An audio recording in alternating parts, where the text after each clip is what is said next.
আমাদের যে পুলিশ কমিশনটা আছে, হ্যাঁ, আমাদের আগে দেখা যেত কি, ধরেন একটা নির্দিষ্ট দল থেকে বা যে নির্বাচিত হয়ে আসে সেই দল থেকে পুলিশের বড় বড় সবগুলা পোস্টগুলোতে কি করা হইতো, নিয়োগ দেয়া হইতো।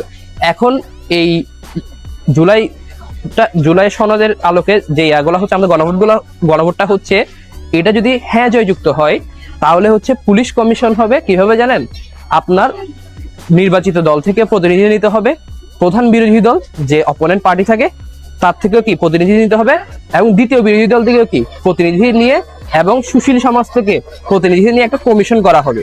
ওই কমিশনের ভিত্তিতে কি নিয়োগগুলা দেয়া হবে। তাহলে হবে কি, তাহলে যে আমরা যে আগে যে মানে লিঙ্ক লবিং করতে হইতো আমাদের কোনো একটা চাকরি পাওয়ার জন্য, এই লিঙ্ক লবিংটা অনেকটুকু কি কমে আসবে।